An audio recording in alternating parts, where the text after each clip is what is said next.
أعوذ بالله من الشيطان الرجيم. بسم الله الرحمن الرحيم. إنا أعطيناك الكوثر فصل لربك وانحر ان شانئك هو الابتر۔ السلام علیکم ورحمۃ اللہ وبرکاتہ۔ آج کے سبق میں ہم سورۃ الکوثر کا لفظی ترجمہ اور تفسیر پڑھیں گے۔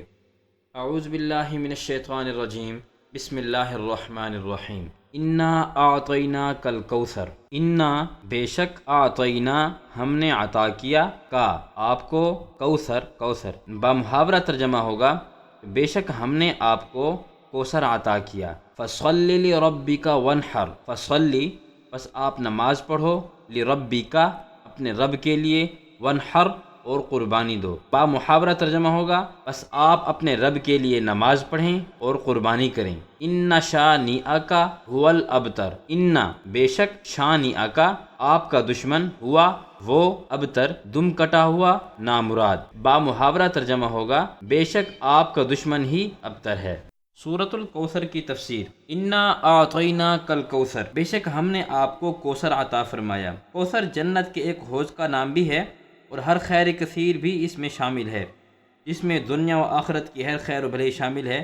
دنیا میں دین اسلام کی بقا و ترقی اور آخرت میں جنت کی درجات عالیہ سب اس میں داخل ہیں۔ فصلی لربک وانحر، تو ان نعمتوں کے شکر میں آپ اپنے پروردگار کے لیے نماز پڑھیے، کیونکہ سب سے بڑی نعمت کے شکر میں سب سے بڑی عبادت چاہیے اور وہ نماز ہے۔ اور تکمیل شکر کے لیے جسمانی عبادت کے ساتھ ساتھ مالی عبادت یعنی اسی کے نام کی قربانی بھی کیجیے، جیسا کہ دوسری آیتوں میں عموماً نماز کے ساتھ زکوٰۃ کا حکم ہے۔ اس میں زکوٰۃ کی بجائے قربانی کا ذکر شاید اسی لیے اختیار کیا گیا ہے کہ قربانی میں مالی عبادت ہونے کے علاوہ مشرکین اور مشرکانہ رسوم کی عملی مخالفت بھی ہے، کیونکہ مشرکین بتوں کے نام کی قربانیاں کیا کرتے تھے۔ آگے حضرت صلی اللہ علیہ وسلم کے صاحبزادے قاسم کے بچپن میں وفات پر بعض مشرکین نے جو یہ طعنہ دیا تھا کہ ان کی نسل نہ چلے گی اور ان کے دین کا سلسلہ جلد ہی ختم ہو جائے گا، اس کا جواب ہے کہ آپ بفضلہ تعالی بے نام و نشان نہیں ہیں، بلکہ ان شانئک هو الابتر، کہ آپ کا دشمن ہی نامراد دم کٹا ہوا ہے، بے نام و نشان ہے۔ خواہ ظاہری نسل اس دشمن کی چلے یا نہ چلے، لیکن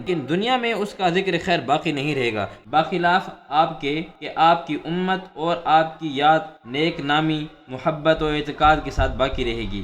اور یہ سب نعمتیں لفظ کوثر کے مفہوم میں داخل ہیں۔ اگر پچھلی اولاد کی نسل نہ ہو، نہ ہی صحیح، جو نسل سے مقصود ہے وہ آپ کو حاصل ہے، یہاں تک کہ دنیا سے گزر کر آخرت تک بھی، اور دشمن اس سے محروم ہے۔ سورۃ الکوثر کا تعارف۔ اس سورت کا نام سورۃ الکوثر ہے۔ یہ مکی زندگی میں نازل ہوئی، اس کے 3 آیتیں ہیں اور یہ 12 الفاظ اور 42 حروف پر مشتمل ہے۔ زمانہ نزول کے متعلق مفسرین میں اختلاف پایا جاتا ہے، یہ مکی صورت ہے یہ مدنی۔ مسند احمد اور حدیث کی دوسری کتابوں میں مذکور ہے کہ ایک موقع پر مدنی زندگی میں حضور صلی اللہ علیہ وسلم اور صحابہ کی جماعت موجود تھی۔ تھوڑی دیر کے لیے آپ پر غنودگی ہوئی، جب وہ حالت دور ہوئی تو آپ مسکرائے۔ لوگوں نے دریافت کیا تو آپ صلی اللہ علیہ وسلم نے فرمایا کہ اللہ تعالی نے ابھی ایک سورت نازل فرمائی ہے۔ تو آپ صلی اللہ علیہ وسلم نے بسم اللہ الرحمن الرحیم اور پھر سورۃ کوثر پڑھ کر سنا دی۔ اسی حدیث میں آتا ہے کہ حضور صلی اللہ علیہ وسلم نے کوثر کی وضاحت کرتے ہوئے فرمایا کہ کوثر ایک نہر ہے جس کا وعدہ اللہ تعالی نے مجھ سے کیا ہے کہ وہ مجھے عطا فرمائے گا۔ اس کا پانی بڑا ٹھنڈا اور میٹھا ہوگا اور اس کے کنارے جو گلاس اور آبخورے ہوں گے ان کی تعداد آسمان کے ستاروں کے برابر ہوگی۔ اس پانی کی تاثیر یہ ہوگی کہ جو شخص اس میں سے پی لے گا اسے حشر کے تمام عرصے میں پیاس نہیں لگے گی۔